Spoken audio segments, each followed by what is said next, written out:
Hi, welcome to the GF channel. Today's topic is VICS, or Variable Inertial Charging System. This is a system that it never get its way to the 626 on the European market anyhow, and it promises more power. So I thought let's try to implement it. So I bought one. First we're going to go with the documentation, and then I'm going to go downstairs and show you the intake manifold that I bought. So this system lies within the intake manifold. This right here, it is the system that I actually bought, because there is another way to do that, and I'm really confused why Mazda decided to name the two exactly in the same way. But let me explain first what I have, then what they also have for the Japanese market. So this is for the Protege. This is schematics for the Protege, which is the American 323. This is the throttle body, and here are the runners that go and supply air to the engine. And there's this chamber right here. Whenever this valve opens, you get additional volume inside of the plenum, and this actually allows for different resonating frequency, so your air supercharging effect of the air gets to a different RPM range. Maybe I'm bad at the explanation of this, but I'll post a link in the description with Jason from Engineering Explained. He actually does much better job explaining it than me. But basically this is a chamber that is opened from certain RPM to the top. We are going to cover that when I actually successfully mount the intake manifold. Then we are going to cover electronics and RPM and all that things. For now, this is how it works. It uses vacuum. To operate an actuator, which then opens this valve. Now, if you take a look at this documentation, that's for the Prema C. And an important note, it's printed in Australia, which means this is the JDM stuff, because in Australia they mostly get JDM, for which I envy them. If we go to fuel and then air intake, this is for the FP engine, you can see that it's the same as the 323BJ. Of course, this 323, it's actually familiar though in the Japan, and here is exactly the same schematics, but there is a difference in the VICS. As you can see, it's not a chamber anymore, it's actually another set of runners. So there's a lot longer one and thicker one for 1 RPM range, and then for another RPM range this actually is thinner, and it's also shorter. So whenever this VICS system is activated, you're getting faster the air, because it's thinner and shorter. The thinner, it means that the velocity is higher, and shorter means, well, less distance to travel. So basically this is the VICS system. We are not using this VICS system, we are using this VICS system. So now I'm going to actually go downstairs, show you the intake manifold. Before that, I'm actually going to do some tests of the current intake manifold. Tests are going to be the same as when I installed the camshafts, so nothing really scientific, but an average should do. I'm not going to show this time the whole process, because it's a longer video. It's going to be longer video, so if you're interested you can see the installing of the camshafts I did the tests there. Now I'm going to repeat the tests because things might have changed. The weight of the car is also changed, and I just want to get a baseline before exchanging the intake manifold.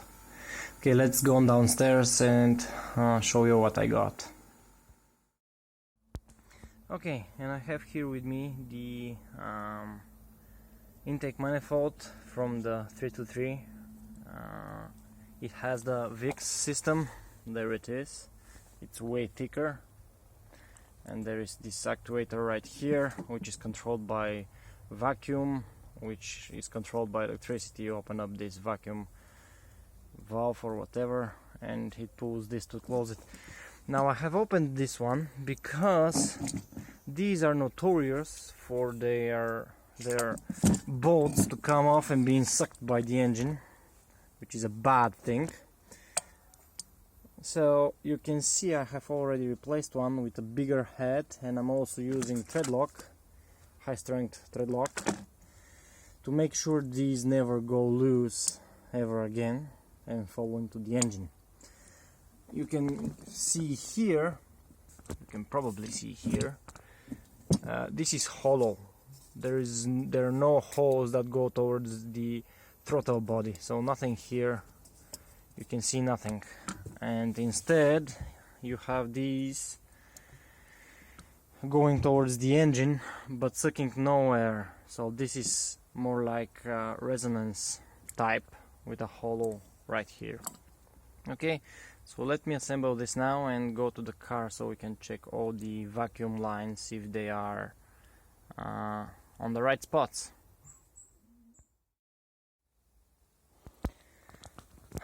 Three to three, 6 to 6. Size doesn't matter. We're comparing all the ports and everything needed, all the differences, etc. So when we start from here, this side, I have removed here the actuator because I'm doing the electronics for it. This is new. It's not here, don't worry. All the vacuum lines are actually from within it. Don't worry. Then we have the fuel rail. Now the fuel rail is different. As you can see, this is the fuel pressure regulator right here on the right, and the fuel pressure regulator here is on the left. So I'll need a longer tube for this one. The fuel line should be longer as well. There's this here, which is not here. That's what it's called a fuel damper for the pulsation. So whenever the injector closes, stops injecting, it produces back pressure, back wave, and this dampens it. Apparently it's better, but you have to be careful with this because if it leaks, it actually catches fire. So be careful with these. Then, so this is first difference. Then here we do not have this one. That's the second difference. This in the 6 to 6 is for the cruise control. If you do have cruise control, I advise you to install one from Mazda 6. I already have a video for that, so check it out. It's working actually even better. At the back we have one hose for the vacuum, for the brake booster. Then on the throttle body we have something here which I don't know where it actually goes. Maybe to the evaporative catch can, I'm not quite sure. There's the throttle body here. At the bottom there is here for the EGR valve, right here the same spot, and at the same spot we have for the EGR pipe. So up to now we have two differences: no cruise control, at least not the stock one, and a little bit of difference. You need a little bit longer fuel line for this one. Okay, now let's cover the throttle bodies. Okay, this is the throttle body that came with the 323, and that's called a progressive throttle body. Initially I thought I'm not going to place it because I thought it's different the way it mounts, but it seems to be it is going to fit. Now as you can see, I'll place them like that, one next to each other. Now as you can see, there is an additional notch right here. This one is linear. The amount of turning actually opens the same amount this one, while this one is progressive. You turn and it's not actually turning the same amount. There is little to none information about those on the internet, but apparently this is something to do with launch control, and also it helps with problems for jerking problems at low RPM, which I do have when this is not properly cleaned. So I have to clean this very regularly, while this one, apparently, judging by the comments on the internet, it's not prone to those problems. Okay, so now let's place this one into the car and see if we have any more issues fitting it. Okay, issue number one, hoping the last issue of course, the EGR pipe is way longer.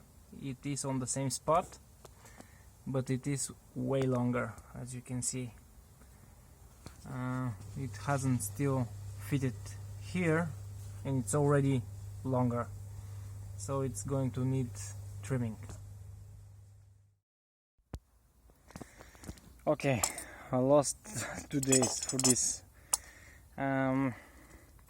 The pipe, the EGR pipe, as you saw, it's longer, and I thought I'm actually going to cut it, so I've been cutting and actually strengthened this, but this is very strong and I cannot seem to make this fat at the end right here, and I cannot seem to find a guy that has the right tools to do it for me. Fortunately, I did have the original pipe, although it was cut, so when we were taking it off, this is 26 mil, and I didn't have this. I had 25 and 24, sorry, I believe, and 27, but I didn't have 26, so we had to cut it here. But at least I had the two parts, and in the end I went and the guy just welded it for like 2 minutes, and I'm pissed because I could have the car working already. So the main difference, these are the same right here, they follow exactly the same line, but here at this end this is way longer because I have cut already that much than this one. So you also need this in order to make this happen. And so everything is finally assembled and working. I lost few days with this, but I got it working. There are absolutely no problems with this, but initially I actually disconnected the cable for the neutral switch, and the engine wasn't working properly when idling, because the PCM couldn't figure out if it's on speed or actually on a gear or actually stationary. So after a day of debugging, I actually started driving it because there was nothing else I could do. I started driving it, and eventually I got a check engine light with the error that I have an issue with the sensor. Then in that period I actually I placed my own injectors with my own fuel pressure regulator, thinking that's the issue. I had to replace those and not switch the whole rail, because mounting is different of the rails, a little bit different but still different. I'm not planning to actually use, at least for now, the other injectors because I do not have gaskets for them. Maybe I'm going to switch this one, the fuel pressure regulator, because this is longer. The other one has a longer neck, and I have already sized this according to the other one, and now it's a little bit tight here. But that's after I do the tests. The tests will be done with my own injectors and my own fuel pressure regulator. And afterwards, after I fixed that, I still had some issues with the engine almost shutting off almost stalling when you remove the gas. So when decelerating, it actually it was not happy. And I noticed when I placed my own throttle body, it was going away. But as you can see, I'm with the new throttle body, and the problem was with this one, the electronic valve here, idle air controller, or whatever it's called, IAC. Replace that with my own, and everything is now smooth. So we are now up to the electronic part. For now, because I'm a moron and I forgot the cable, I have the cable, but I forgot to get it, and it's more than 100 kilometers from here. So I'll have to duct tape everything, jerry rig it with these clips. For now I'm getting the plus from here, but instead you should get it from here. This thick cable, white with red, it's a plus, it's 12 volts, switch to 12 volts when you're on ignition only. And then the other wire, it's this blue wire right here. This blue wire is actually for the cruise control, original cruise control of the 626, and it was one of the two. I already forgot the empty ones, I believe the second one. Since nothing is using that wire, I just pulled it from here and place it up to here. So now I have two wires to get from here to here. And when I was rerouting this cable, I actually disconnected the neutral switch, and that's how all the trouble began. So that's the test setup. Now I'm going to show you the electronics. So the electronics is right here. That's the electronics. I'm going to post a link in the description for the source code and the schematics. This box will fit perfectly in here.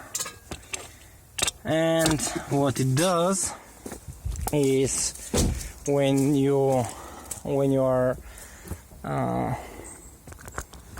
start the engine, this is going to actually close 5 seconds afterwards. That's how I read it on the docs. That's what I'm doing it currently. So 5 seconds after engine is being started, this is going to close.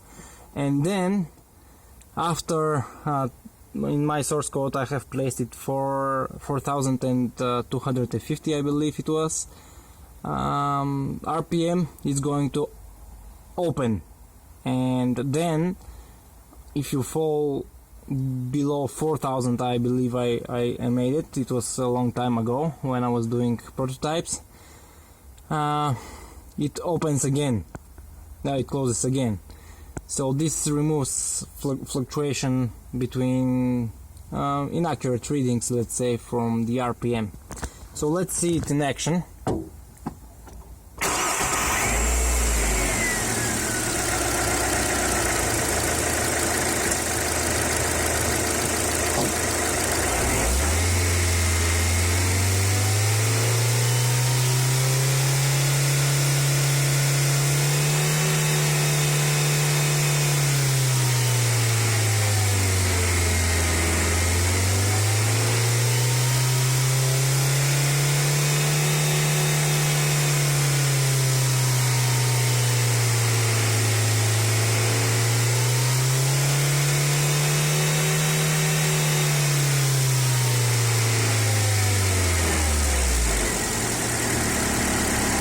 And as you can see, that's how it actually works, and it opens and closes perfectly.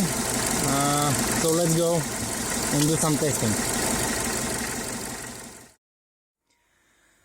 Okay, so let's go through the data that I have collected. So initially we have here the first, so these are from the last time when I was installing the cams. You can see the maximum, and the next one it's actually a little bit off, but things have changed. temperatures, fuel, stuff like that. So that's why I actually did initial run with my stock intake. So this is the stock intake, 3 runs. Then I hit into the troubles I told you about. So here those on the 5th are with not running properly. AIC valve, the idle control valve, not running proper, and the car having issues with the deceleration. So this is, I'm not counting those. Then on the 6th is when I actually fixed all the issues. We start with the VICS in closed position. These are with closed position with cable tie. I make it close without any electronics. Fixed closed position. These are the results, 3 of them, 1, 2, 3. You can see they are a little bit off. We're going to go in a table in a bit. Then we get 3 runs with the VICS open. You can see all of a sudden big jump between the closed and the jump and the open, and then dynamic, again a big jump here on the dynamic, with the exception of the last one, which turned out like here for some reason. That's the data. As a feeling, I can say that there used to be some kind of pulling around the 4000 RPM, which went away with the new intake, and also there's a little bit of hesitation at 4,500 and 5,000, about there. I believe I should tweak the RPM at which the dynamic is opening, because this hesitation happens only when there's a dynamic opening of the VICS. So a little bit of tweaking probably, but since I made too many runs and people starting getting suspicious, there's a military base right where I actually do the tests.